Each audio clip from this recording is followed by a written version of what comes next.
وارزقنا رزقا حلالا كثيرا واسعا يا أرحم الراحمين. اللهم إنا قد استودعنا بما علمتناه فقده إلينا عند حاجتنا إليه ولا تنسنا يا رب العالمين. اللهم أخرجنا من ظلمات الجهل وأكرمنا بنور العلم وأحسن أخلاقنا بنور الحلم. وصلى الله على سيدنا محمد وعلى آله وصحبه وبارك وسلم. أما بعد.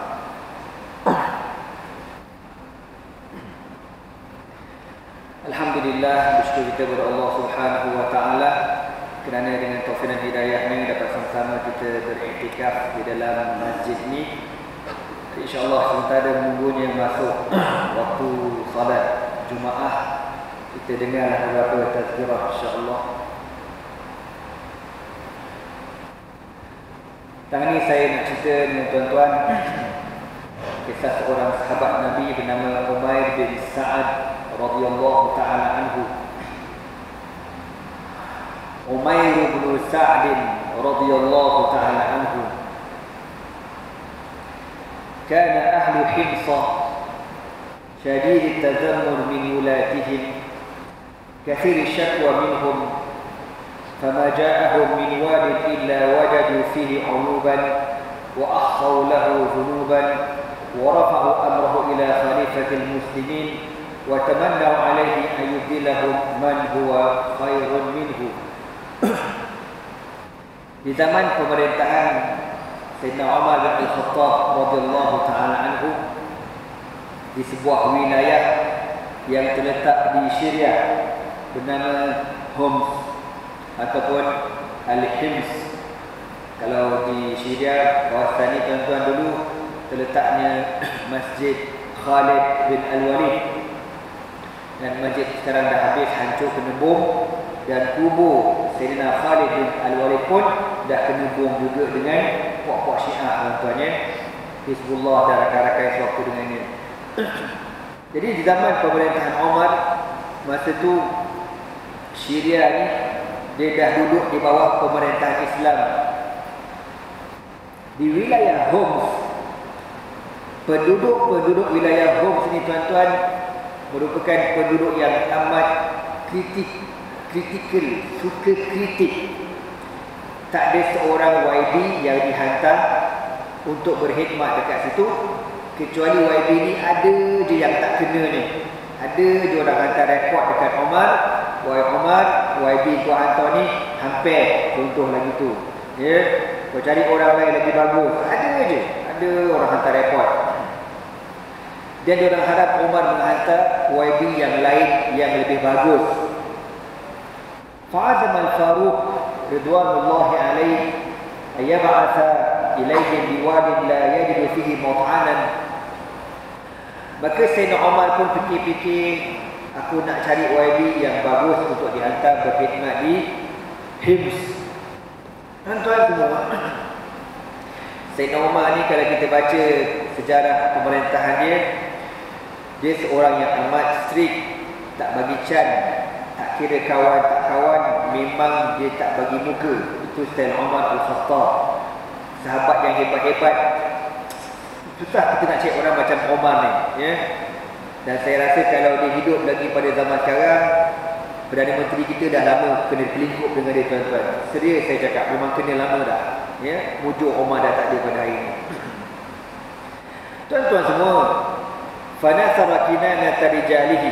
Lalu Umar ni pun cek senarai saki-baki nama para sahabat yang masih hidup, yang sezaman dengan Umar, yang Umar kenal latar belakang diorang, untuk dihantar menjadi YB dekat Homs ataupun Hims. Falam yajid khairan min Umair bin Sa'd. Maka bila Umar cek-cek, tak ada orang lain yang masih hidup di kalangan para sahabat yang mulia kecuali seorang sahabat yang bernama Umair bin Sa'ad. Umar kata, dia lah orangnya yang akan aku pilih untuk aku hantar ke Syria menjadi YB di wilayah Hims. Okey tuan-tuan, kenapa Umar pilih Umair bin Sa'ad? Umair bin Sa'ad ni tuan-tuan, kalau ikut cerita dia, cerita asal dia ni anak yatim. anak yatim, mak dia janda. Lepas tu mak dia ni berkahwin dengan seorang koprat Madinah, orang kaya, bernama Julas bin Suwaid. Julas ni tuan-tuan, bila berkahwin dengan mak Umair, dia belanya Umair, dan dia sayang sungguh dekat Umair macam sayang anak sendiri, sayang sungguh-sungguh. Sehingga ditarikan Allah pada tahun 9 Hijrah berlaku peperangan Tabuk. Kita bila baca sejarah, tuan-tuan mungkin tahu satu-satunya peperangan yang Nabi cakap kepada para sahabat supaya bersiap awal.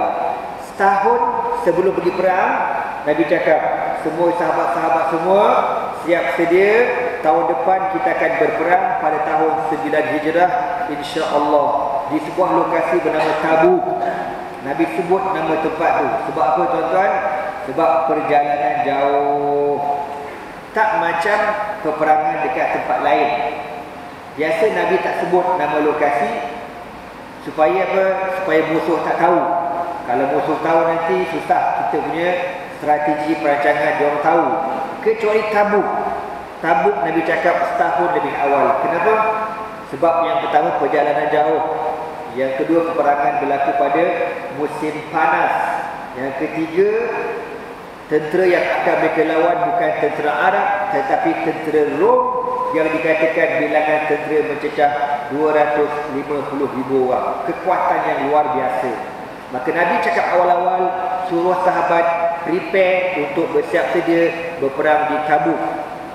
Tuan-tuan, sahabat pun kumpul duit kan, buat persiapan mental, lagi apa, fizikal, apa-apa lah kan, buat persiapan belaka nak pergi perang. Umair bin Sa'ad ni, budak ni dia kecil lagi, dia perhati para sahabat ni, bagaimana para sahabat ni bersungguh bersiap sedia nak pergi perang. Sampai tahap Umair kata, ya ada orang bawa tamar. Dia jumpa Nabi, tamar tak banyak pun, adalah banyak ni dia segenggam sekuat begini jumpa Nabi, ya Rasulullah, saya ada banyak ni je harta yang saya boleh bagi, ni je saya ada untuk support orang pergi perang. Nabi terima. Dia tengok orang semua berebut nak bagi infak kepada Nabi untuk berjihad di peperangan Tabuk. Lalu Umar ni pun balik rumah. Dia perhati bapa tiri dia bernama Julas bin Suwaid. Bapa tiri dia tuan-tuan tak buat kerja, relax aja. Orang lain kulu kilir pergi masjid, tanya Nabi apa lagi tak cukup, nak tambah apa lagi, saya dah boleh support apa lagi. Bapa dia relax, duduk atau kursi ogawa tu, layan astro. Contoh tuan-tuan ya. Lalu anak ni kata, wahai bapa aku, kenapa engkau ni tak bersungguh macam orang lain? Sahabat-sahabat Nabi berebut infak harta. Tadi baru aku tengok ada orang bawa katil. Katil? Katil. Tuan-tuan faham tak cerita aku ni? Bagi katil dekat Nabi, bukan nak pergi tidur dekat, bukan. Bawa katil itu dia kata, ya Rasulullah, ini je harta yang paling hebat saya ada, katil. Padahal katil zaman Nabi macam mana je bang? Oi, kan ambil batang tamak, ejas jadi katil. Itu je dia ada. Ya Rasulullah, tolonglah kau terima katil ni. Siapa nak beli hasil jualan katil, buat beli senjata nak pergi perang. Sampai setahun macam tu, seret katil. Tapi saya tengok abah relax aja, tak ada prepare apa-apa pun, macam tak ada perasaan je. Tiba-tiba tuan-tuan, apa kata bapak ini, Julas bin Suwaid, dia kata apa? In kana Muhammadun sadiqan fima yadda'ihi minan nubuwati fa nahnu syarrun minal hamir. Bapak dia kata, kau dengar apa cakap? Kalau Muhammad tu betul Nabi, kita yang ikut Muhammad ni lebih bodoh daripada keldai. Kau tahu? Bapak dia dah kata macam tu. Terperanjat anak dia. Apa abang kata? Kan bapak dia nak ulang tak berani, tapi anak tu dah meletakkan kepala. Bapak dia kata, in kana Muhammadun sadiqan fi ma yad'ihi min an-nubuwah fa nahnu syarrun minal hamir. Kalau Muhammad tu betul lah Nabi, kita yang ikut ni lagi bodoh pada keldai. Lalu apa kata anak ni, Umair bin Sa'ad? Abah dengar cakap saya. Dalam dunia ni, orang yang paling saya sayang ialah Rasulullah SAW. Yang kedua baru Abah. Sekarang Abah dah cakap satu perkataan yang boleh menyebabkan akidah Abah ni rosak. Saya akan hantar laporan kepada Nabi sekarang juga. Perajat orang tu. Elak tak elak. Dia pun pergi jumpa Nabi SAW. Umar jumpa, ya Rasulullah, saya nak hantar laporan, report. Bapa saya Julas bin Suwaid baru tadi cakap satu perkara yang boleh menjatuhkan iman dia, boleh menjadikan dia kufur. Nabi kata, bapa kau cakap apa? Bapa saya kata, in kana Muhammadun sadiqan fima yad'ihi min an-nubuwati fa nahnu syarrun min al-hamil. Kalaulah Muhammad tu betul Nabi, kita yang ikut ni lagi bodoh pada keldai. Nabi kata, betul ke bapa kau cakap macam tu? Betul ya Rasulullah. Maka Nabi kata kat para sahabat, pergi panggil bapa dia datang. Panggil bapa dia datang. Bapa dia pun datang. Bila bapa dia datang, Nabi kata, madzal ladzi nasma'u minka ya Jullas. Nabi kata, apa yang aku dengar daripada kau cakap? Kau cakap apa tadi? Apa kata Jullas? Ya Rasulullah, mana ada apa-apa? Bapa dia mula nak goreng tu. Tak ada benda-benda pun. Nabi kata, dah anak kau cakap tu? Lah, dia ni budak ya Rasulullah. Budak jangan kau buat berkira. Dia kata macam tu. Bapak dia bukan datang seorang, tuan-tuan. Bapak dia bawa geng-geng bapak dia. Ni geng-geng munafik belaka ni ha. Geng-geng munafik kata apa ya Rasulullah, budak besar ni kau nak dengar cakap dia. UPSR pun tak ambil lagi. Contoh. Kan budak besar ni mana tahu benda. Kau dengarlah cakap Julas. Julas ni orang veteran, orang lama dekat Madinah. Banyak infak. Dengar cakap dia, kata dengar cakap budak ni. Sahabat Nabi yang kenal dengan Umair, sahabat kata, korang jangan nak bohong. Kami lebih kenal Umair daripada kamu. Umair seorang budak yang kami tengok daripada kecil sampai sekarang tak pernah miss datang berjemaah dengan Nabi SAW. Budak ni budak masjid. Sahabat bawa bertekak dalam masjid. Nabi tak tahu macam mana. Kan siapa yang betul, siapa yang bohong, siapa yang cakap benar. Akhir bapak dia kata apa? Ya Rasulullah, jangan percaya. Wallahi, bapak dia bersumpah, wallahi aku tak cakap benda tu. Tuan-tuan, bila bapak dia bersumpah, anak dia tertekan, menangis anak dia. Ya Allah, bapak tadi aku bersumpah dengan nama Engkau ya Allah. Nabi tak tahu siapa yang betul. Bukti tak ada, semua pakai dengar cakap macam tu. Tengah-tengah keadaan panik, tuan-tuan, tiba-tiba Nabi SAW pitam. Macam tak sedar gitu. Tuan-tuan tahu kan, Nabi kalau tiba-tiba macam pitam itu maknanya apa? Wahyu turun. Ya, tu Nabi, bukan kita. Kita dengar tazkirah ni tiba-tiba pitam. Wahyu turun, bukan darah tinggi, tuan-tuan. Ataupun nak kena stroke tu aja. Ya. Tuan-tuan semua, Allah pun turunkan wahyu. Allah berfirman, yahlifuna billahi ma qalu wa laqad qalu kalimatal kufri wa kafaru ba'da islamihim wa hammu bima lam yanalu wa ma naqamu illa an aghnahum Allah wa rasuluhu min fadlih fa in yatubu yaku khairan lahum wa in yatawallaw yu'adzibhum Allah 'adzaban aliman fid dunya wal akhirah wa ma lahum fil ardi min waliyyin wala nasir. Surah Taubah ayat 74. Allah berfirman, turun wahyu. Apa kata Allah? Yahlifuna billahi ma qalu. Mereka sanggup bersumpah dengan nama Allah dengan apa yang telah mereka katakan. Maknanya bapak ini bohong. Dia nak menafikan perkataan itu. Dia kata, wallahi aku tak cakap. Kau tengok, Quran turunkan ada spot ayat kata jadi bohong. Yahlifuna billahi ma qalu. Mereka bersumpah dengan nama Allah dengan apa yang telah mereka katakan. Walaqad qalu kalimatal kufri. Sedangkan dia telah menuturkan perkataan kufur. Syak kepada kenabian Rasulullah sallallahu alaihi wasallam, ragu kepada kebenaran Rasulullah sallallahu alaihi wasallam. Wa kafaru ba'da islamihim, dan mereka telah kufur setelah Islamnya mereka. Wa hammu bima lam yanalu, dan mereka ni amat dendam kepada engkau wahai Muhammad. Akhir ayat yang Allah kata, fa in yatubu yaku khairan lahum. Kalau mereka bertaubat, itu lebih elok bagi mereka. Wa iyatawallau, kalau mereka berpaling, yu'adzibhumullahu 'adzaban aliman fid dunya wal akhirah, Allah akan mengazab mereka di dunia dan hari akhirat. Wa ma lahum fil ard min waliyyin wala nasir, dan mereka tidak akan ada bantuan, tidak ada pertolongan di atas dunia, tidak akan ada orang yang bantu mereka. Tuan-tuan, bila turun ayat ni, Julas bin Suwaid menangis di hadapan Nabi SAW. Nabi kata apa? Sadaqal ghulam, betul cakap budak ni dan kau bohong. Julas menangis di hadapan Nabi, bertaubat dengan taubatan nasuha, bertaubat dengan taubatan nasuha. Tuan-tuan, bapa dia Julas bin Suwaid, diringkaskan cerita, dia bertaubat kepada Allah dengan taubatan nasuha. Sebab perkataan itu, tuan-tuan, perkataan yang telah menjadikan dia kufur, sebab dia tak yakin kepada kenabian Nabi SAW. Bapaknya beriman semula, mengucap apa semua, bertaubat dengan taubatan nasuha. Dan akhir cerita budak ni, masa dia kecil-kecil dulu, bapak dia kata apa? Wahai Umair, abah nak ucap terima kasih banyak-banyak dekat kau. Kalau tak kerana kau repot dekat Nabi, abah tak tahu lah jadi apa. Kalau kau tak repot ke Nabi, abah ni mungkin jadi ahli neraka. Terima kasih banyak-banyak kau repot ke Nabi pasal perangai abah.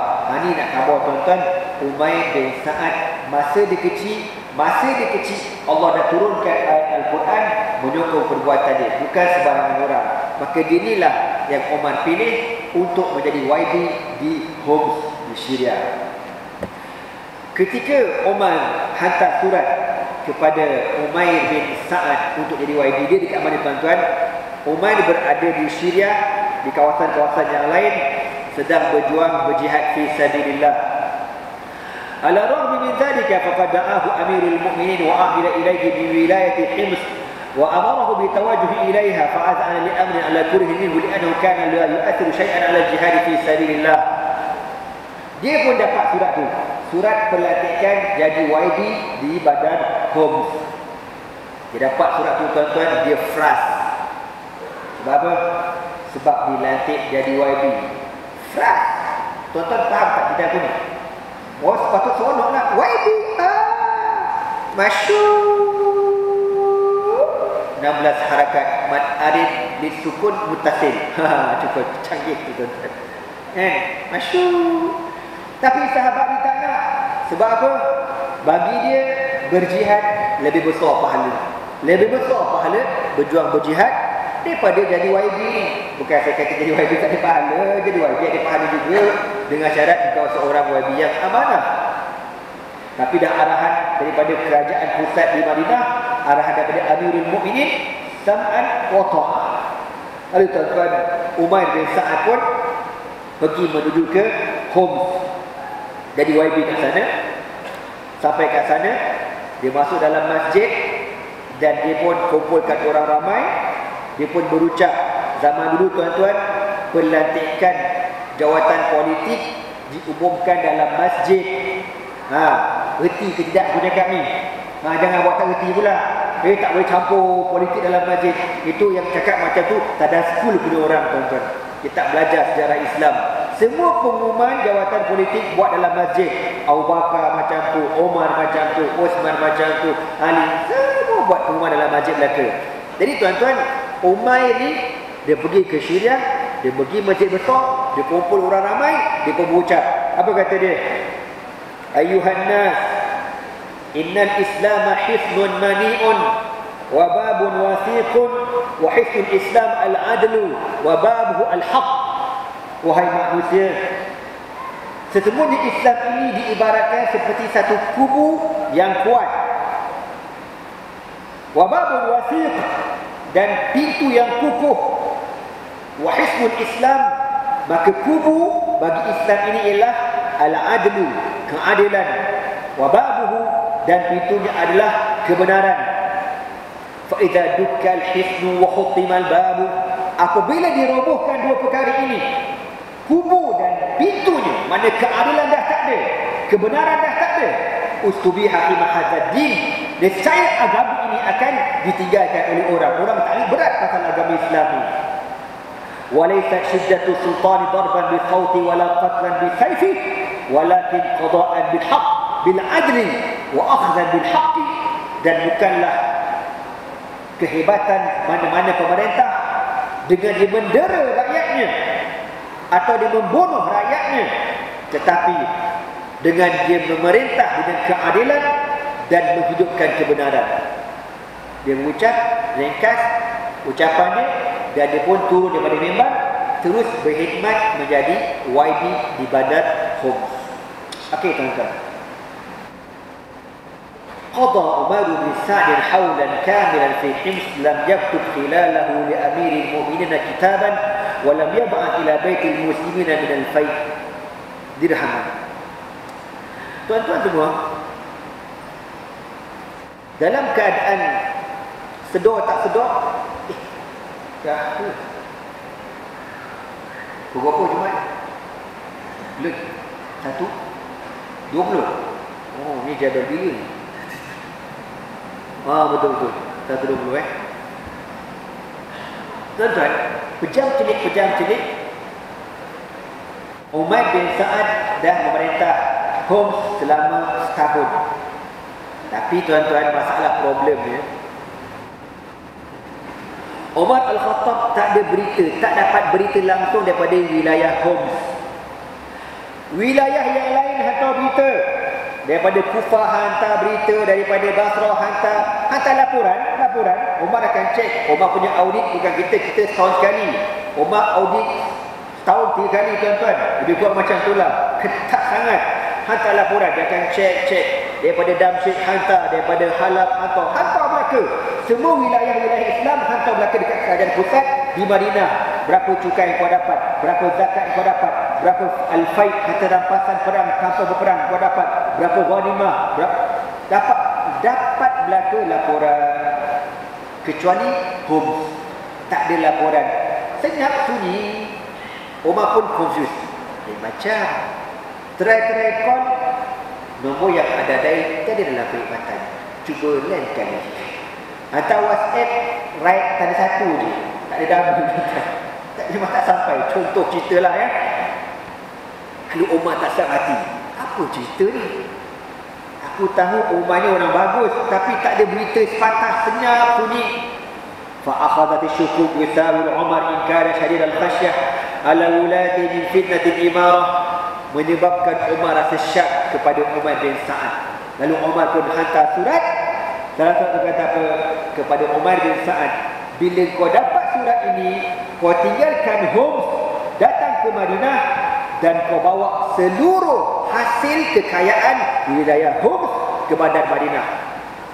Bawa semua. Cukainya, zakatnya, ghanimahnya, GST tak ada, itu bid'ah dalalah tuan-tuan. Yang ada tu ada, bawa kharaj, bawa belaka. Jizyah, cukai kepala. Kharaj, cukai tanah yang dikenakan pada orang kafir. Kita orang Islam, kita ada zakat, kan? Bawa belaka. Ghanimah, harta rampasan perang, bawa belaka. Tuan-tuan, lalu Umar pun dapat surat tu, dia pun siap-siap. Dalam sirah cerita, dia pun ambil baju dia bungkus dalam buntil kain. Lepas tu dia bawa satu bekas air, dia bawa dia punya tombak, dan dia berjalan meninggalkan wilayah Homs menuju ke Madinah, tidak menaiki kenderaan, berjalan kaki. Allah, jalan kaki.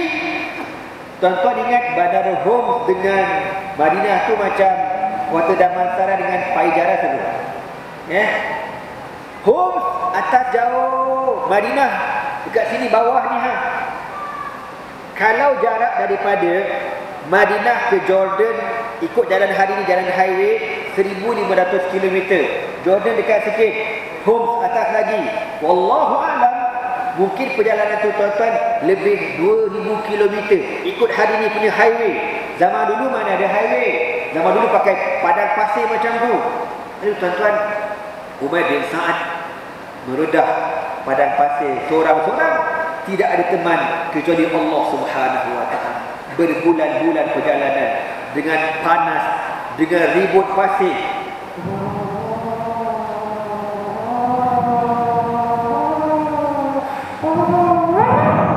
Lebih kurang macam tu kondisi dia tuan-tuan. Tengah senang apa nak buat tahu tu. Tuan-tuan semua, aku dia mengantuk ni tuan-tuan. Setelah beberapa bulan perjalanan, akhirnya sampai ke Madinah. Umar dalam masjid. Fama in wasal ila al-Madinati qad shahaba lawnuhu wa hadla jismuhu wa tala sha'ruhu wa dhaharat alaihi wa'sa'u safar. Sampai di Madinah tuan-tuan, muka dia terbakar, menggelupas bibir, tangan, rambutnya panjang, muka dia dah hitam legam tuan-tuan, baju dia dah koyak rabak. Sampai di Madinah, dia bagi salam. Assalamualaikum ya Amirul Mukminin. Umar tengok, Waalaikumsalam. Anta Umair? Engkau Umair ke? Nah, mabalika Umar kata, apa hal teruk sangat rupa kau ni? Apa hal teruk sangat rupa kau ni? Umar kata, mana ada apa-apa, okey je. Fa'ana fi sihatin mu'afah. Aku sihat aja. Kau tengok punya bagus dia sahabat ni.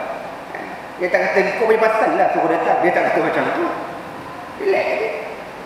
Aku Umar kata, kau bawa tak apa yang aku nak tu? Seluruh harta kekayaan Homs kau bawa? Bawa semua kau bawa. Jadi Umar kata, bawa ni mesti masyuk ni. Umar ingat dia bawa kontena-kontena. Umar kata, mana hartanya mana? Dia pun angkat. Kau nampak ni? Buntil kain aku ni. Kain yang dibungkus tu ini dunia semua yang aku miliki. Ni semua yang kau nak. Umar pun tanya dia, kau datang, mana kuda kau? Mana kuda kau? Apa kata Umar? Dia kata dekat sini, wahal jita masyan. Umar kata, kau datang jalan kaki ke? Qala na'am ya amirul mu'minin. Amma utita min imarati dabatan tarkabuha. Umar kata, kau kan jadi YB. Kerajaan pusat kan ada bagi peruntukan kenderaan rasmi untuk YB. Kau tak ambil ke? Apa kata Umair? Hum lam yu'tuni wa ana lam atlub dhalik. Wahai Umar, ketika kau lantik aku jadi YB, pertama kau tulis apa dalam surat tu? Kau cakap kau lantik aku jadi YB kan? Ada yang kau cakap dalam surat tu, kau bagi kat aku kenderaan rasmi, pakaian, elan. Ada yang kau cakap? Tak ada kan? Aku sampai kat sana, aku tak minta, dia pun tak bagi. Allah punya pelik manusia tuan-tuan. Kalau kita apa lagi masa ni dah nak belasah pun kan. Jadi ahli parlimen ada AP, kau jangan main masyuk lagi kan? Elau ni tak apa-apa lagi aku tak kerti. Yang sahabat ni dia kata, kau bagi aku jadi YB tu aja. Aku tak tahu ada kenderaan, aku tak tahu pasal elau, aku tak tahu. Allah. Umar berkata, habis mana hasil kekayaan Homs mana? Apa kata Umar bin Sa'ad? Lama wasatu ila Himsah, jama'tu sulaha'a ahliha wa walaytuhum jam'a fai'ihim, fakanu kullama jam'u shay'an minhu istashartuhum fi amrihi wa wada'tu fi mawadhihi wa anfaqahu ala mustahaqina min. Umar kata,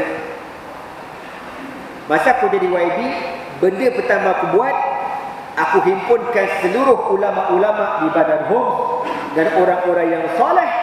Orang ini yang aku lantik jadi pegawai aku.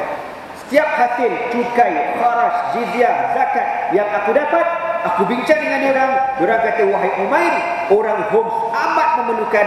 Aku habiskan semua ni untuk Homs. Tak ada orang miskin, semua dapat laka. Itu dulu tuan-tuan. Dulu dapat zakat, habis masa tu juga. Zaman kita sekarang kadang-kadang ada setengah-setengah tempat tu, ada pula dipanggil lebihan zakat. Kok mana pula zakat tu lebih? Punya berlabak orang miskin bersepah, zakat ada lebih lagi. Allah. Ini tanggungjawab yang berat, bukan senang. Cakap macam saya senang. Yang nak buat kerja tu, orang yang datang minta zakat. Sebab tu bukan senang amanah ni tuan-tuan. Kalau kita betul-betul nak pegang kerja tu, pegang, buat kerja. Kalau kau nak buat, kau pegang betul jawatan tu. Kau amanah. Kalau kau tak mampu, kau letak jawatan. Supaya kau selamat di pada mahsyar Allah Subhanahu wa taala. Kalau nak mengajar betul-betul. Macam aku, contoh kan. Mana amanah betul-betul dengan ilmu. Kalau tak mampu, letak jawatan. Kau jangan cendol dekat luar lagi bagus. Nak kabur je gitu tuan-tuan. Nak mega betul-betul. Nak jaga zakat, jaga betul-betul. Ini tak. Yang ada lebihan zakat. Hasbunallah wa ni'mal wakil. Tuan-tuan, bila Umar dapat laporan, Homs langsung tak ada bagi apa-apa kan kepada kerajaan pusat. Sebab dia dah habiskan semua peruntukan untuk penduduk-penduduk dekat sana. Lalu Umar panggil pegawai dia. Pegawai, tulis surat. Apa dia? Depan-depan Umair. Tulis, dengan ini kami melantik Umair disambung kontraknya menjadi YBB Homes. Sambung lagi tuan-tuan rupa ni. Kalau kita confirm kena pecat pasal tak masuk. Kan kau kerja-kerja kau tak bagi masuk dekat syarikat ni, kerja binatang apa ni? Pecat ajalah, buang karen mamat ni. Contoh. Tak. Umar boleh tengok orang ni orang amanah. Umar kata kita lanjutkan lagi. Lalu Umar ni tuan-tuan, bila diberikan jawatan untuk jadi YB lagi dekat Homes, dia kata, "Hayhat ya Umar, cukup aku tak nak dah. Cukup aku tak nak dah. Dan izinkan aku tinggal jauh di luar Madinah, tuan-tuan." Lalu Umar kata, "Okey, kalau itu yang kau nak, Umar pun tak bagi, tuan-tuan. Aku terima meletakkan jawatan kau dan kau tinggallah di hujung Madinah, tuan-tuan." Tuan-tuan semua, aku cerita di luar Madinah, insya-Allah kita akan dengar dalam khutbah kita nanti, insya-Allah ya. Jadi sebelum saya akhir ni, ada dua pengumuman yang tiga lah. Pertama, insya-Allah Muslim K akan buat korban di beberapa negara. Dekat luar tu ada flyer dia. Saya mewakili untuk rakyat Syria lah, dia untuk buat korban di Syria. Harga seekor kambing tuan-tuan dekat Syria, duit kita RM1,000. Tuan-tuan jangan marah ke kambing, jangan marah ke orang Syria, marah kepada kerajaan Malaysia yang sebab orang jatuhnya nilai ringgit kita, tuan-tuan. $1 bersamaan RM4. Aku punya bengang betul. $1 RM4, tuan-tuan. Sepatut kita boleh kurangkan kos. Tak dengan sebab ekonomi kita yang ada menteri kata elok sangat jatuh ringgit ni, tak retilah tu. Malas nak cakap panjang, buat sikit hati, tuan-tuan. Jadi senang cerita, tuan-tuan bolehlah ambil flyer kat luar tu, ya, kalau tuan-tuan berminat untuk korban di Syria dekat apa benda Rohingya dan sebagainya yang ada dekat luar tu. Yang kedua, macam saya sebutlah, sahabat saya orang Syria yang datang ke Malaysia, diorang ni dah putus, tak ada apa nak nyari hidup dekat Malaysia ni, dah tak ada nak sewa kedai-kedai mahal, niaga dekat, yelah susah lah. Jadi saya kata kau ikut aku mengajar. Bila aku mengajar, kau boleh niaga dekat luar. Jadi dia ada buka kedai tepi tu belah kiri, tuan-tuan. Tuan-tuan tolonglah beli barang dia untuk disari hidup dengan keluarga, bayar sewa rumah dan sebagainya. Dan yang ketiga, saya Mahat kami, Mahat Turaf Islami, memohon bantuan tuan-tuan untuk pelajar-pelajar kami di Mahat di Seksyen 16, ya, Seksyen 16 Kian River Shah Alam. Sekian dulu aku qauli hadza wa astaghfirullah li wa lakum. Assalamualaikum warahmatullahi taala wabarakatuh.